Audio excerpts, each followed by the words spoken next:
और ये जो है गृह प्रवेश करते हुए वेलकम, स्वागतम, शुभ स्वागतम।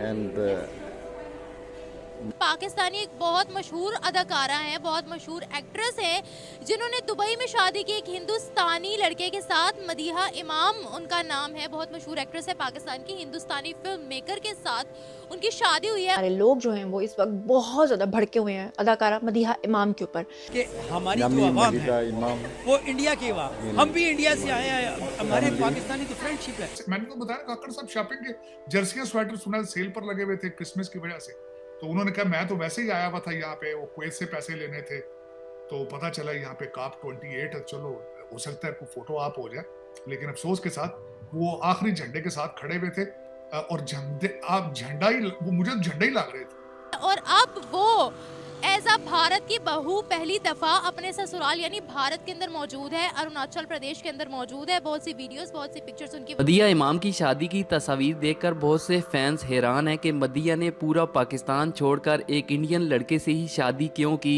अब मदीहा इमाम जो हैं आखिरकार भारत पहुंच गई हैं और वहां पर उनके ससुराल वालों ने जिस तरह से उनका इस्तकबाल किया, उसके बाद ये चीज़ें कंफर्म हुई कि उनके ससुराल वाले जो हैं वो हिंदू बरादरी से ताल्लुक़ रखते हैं और बिना इस्लाम के अंदर उनको कन्वर्ट किए मदीहा इमाम ने एक गैर मुस्लिम से शादी की। देखिए दुनिया आपको फ्रंट क्यों खड़ा भी क्यों करे? आप दुनिया को कोई पार्टिसिपेट कर रहे हैं किसी चीज में, आप कोई कंट्रीब्यूट कर रहे हैं? आप स्वाय रिश्वत करप्शन के, फ्रॉड के, धोखे के, डबल गेमों के, दहशतगर्दी की सेल्समैन आप बने, आप इसके अलावा दे भी क्या रहे हैं? शाही लहंगे वहंगे पहनी थी, टोपी लगा करके नसरुल्ला बैठ करके उसके बगल में बैठ करके बड़े बड़े तोहफे लिया था, पर वो तोहफे कहीं पर दिखाई नहीं दिए। यहाँ तक के लोगों का ये ख्याल था कि उनके जो शौहर हैं वो ना तो मुसलमान हैं बल्कि उनका ताल्लुक जो है वो हिंदुस्तान या फिर नेपाल से है। एक इंसानियत के तकाजों से क्रिश्चियंस भी तो है ना, हमारे के साथ तो एक गोरी के साथ शादी करने के लिए क्योंकि उसका रंग हो रहा है या पर्सनैलिटी है, वो नेशनैलिटी है, तो हम वो उसके साथ हो गया, मोहब्बत हो गई, तो कहीं भी हो सकती है। इंडिया पाकिस्तान का तो कोई नहीं है, मैं तो कहता हूँ इंडिया पाकिस्तान भी एक मोहब्बत वाली बात है। हमारा कोई इश्यू इंडिया से नहीं है, कतई तौर पर नहीं है। ये सियासी है ऊपर गवर्नमेंटों के या मुल्की लेवल के, जिसको कहते हैं अमेरिका है फलां वाला मुख्तलिफ, अदरवाइज हमारा पर्सनल नो इश्यूज। आपकी नजर में मदीहा इमाम ने बिल्कुल ठीक किया? देखिए जी, मैं मदीहा इमाम को सपोर्ट नहीं कर रहा, लेकिन मैं समझता हूँ कि बाज़ का इंसान जो है ना दिल के हाथों मजबूर होता है, तो उसको कोई भी अच्छा लग जाए तो उसके लिए वो ये नहीं देखता कि अमेरिका, हमारे पाकिस्तानी जाती है अमेरिका में जब शादी कर लेती है ना, तो साउथ अफ्रीका में शादी कर ली फलां फलां फलां, तो इसलिए ना मेरा अपना ख्याल है कि उसकी जो शादी हो गई है ना तो दिस इज़ गुड, क्योंकि जो शुएब है ना क्रिकेटर, उसने हाँ जी सानी बस, तो वो इंडियन शादी होगी ना तो किसी भी बहाने से किसी भी इत्तफाक़ात से होगी। तो देखिए जी, मैं तो इस हक़ में हूँ कि अगर शादी एक निकाह का अमल है तो इसको जायज़ करार दिया मेरे अल्लाह और नबी ने, इसके ऊपर क्रिटिसाइज़ करने के बजाय उनको सपोर्ट कर दो, मेरा अपना ओपिनियन है। क्या लगता है, हम तो सुनते हैं कि बड़ी पॉलिटिकल लेवल पर इख्तलाफात है, दोनों मुल्क आपस में देखने को पसंद नहीं करते। आपको क्या लगता है कि इस तरह की एक्टिविटीज से पीस प्रिवेल हो सकता है? देखिए जी, पहली बात मैं आपको बता दूं, आपके चैनल से मुझे बात करने का मौका मिला, मैं आपका भी शुक्रिया, आपके चैनल का भी शुक्रिया। मुझे नहीं पता आपका गुड नेम क्या है। असल मसला ये है कि हमारी जो आवाम है वो इंडिया की आवाम, हम भी इंडिया से आए हैं, हमारे पाकिस्तानी तो फ्रेंडशिप है, कोई इख्तलाफात इंडिया से आए हैं? नहीं हम सब भी इंडिया से, आप बहुत सारे उधर से आए। तो मसला ये है कि हमारा आवाम के साथ तो कोई डिस्प्यूट नहीं है, ये ऊपर से जो गवर्नमेंट की पॉलिसीज होती है ना, ये अगर नेगेटिव है तो अवाम भी नेगेटिव हो जाती है, ये पॉजिटिव होता है अवाम भी पॉजिटिव हो जाती है। बात क्या है, हमारा अगर चाइना से दोस्ती है, हम हर चाइनीज़ को प्यार करते हैं, अगर इंडियन के साथ हमारा अस्तगफुरुल्लाह मसला ऐसा कोई नहीं, क्लैश कोई नहीं, मेरा तो कोई क्लैश नहीं, गवर्नमेंट का है।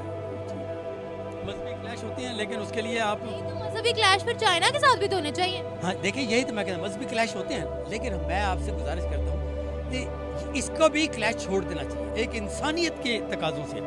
क्रिश्चियंस भी तो हैं। मैंने तो बताया काकड़ साहब शॉपिंग के जर्सियां स्वेटर सुना सेल पर लगे हुए थे क्रिसमस की वजह से, तो उन्होंने कहा मैं तो वैसे ही आया हुआ था यहाँ पे, वो कुवैत से पैसे लेने थे, तो पता चला यहाँ पे काप 28 चलो हो सकता है कोई फोटो आप हो जाए, लेकिन अफसोस के साथ वो आखिरी झंडे के साथ खड़े हुए थे और झंडा ही वो मुझे झंडा ही लग रहे थे।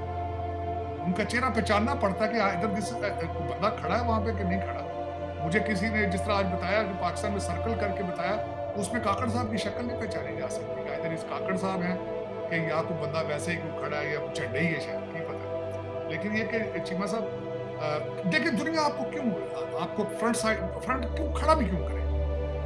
आप दुनिया को कोई पार्टिसिपेट कर रहे हैं किसी चीज में, वो कंट्रीब्यूट कर रहे हैं आप स्वाय रिश्वत, करप्शन के, फ्रॉड के, धोखे के, डबल गेमों के, दहशतगर्दी की सेल्समैन आप बने। आप इसके अलावा दे भी क्या रहे हो? दुनिया क्यों आपको फ्रंट लाइनों पे खड़े करे? दुनिया आपसे क्यों मिले भी क्यों आपसे? मेरा ये क्वेश्चन।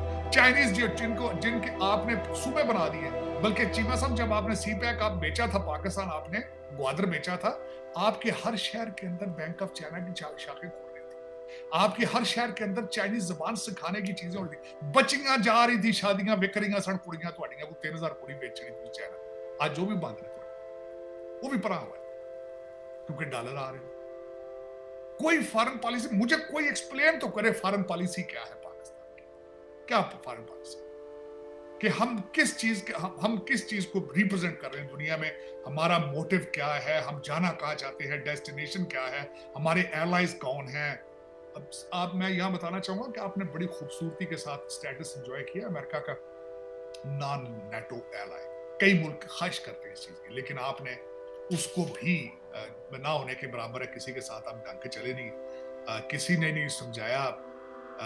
बुजुर्ग मुर्शद जो है इमरान खान साहब के, आपने 55 जलसे जो है वो साइफर आपके हर जेब से निकाल के करते रहे। एंटी अमेरिका जिहाद की आप तैयारियां करते रहे, लेकिन उसमें चीमा साहब आज अफसोस वाली बात है कि आज काकड़ साहब, लोग सही कह रहे हैं कि गए क्यों थे वहां? को बुलाया था इन्होंने, किसी ने इनको बुलाया था वहां पे?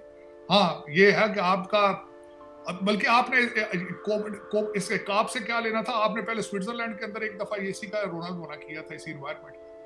लेकिन इन्वायरमेंट के बारे में लोग इतने ही सीरियस हैं, जिस तरह एक पॉलिटिकल मूवमेंट सी है, गेट टुगेदर है, नेटवर्किंग है। उसकी वजह बताता हूँ कि दो बड़ी ताकतें तो उसमें आई नहीं जो दुनिया के सबसे बड़े पोल्यूटर है। ना अमेरिका गया, ना उसमें चाइना गया।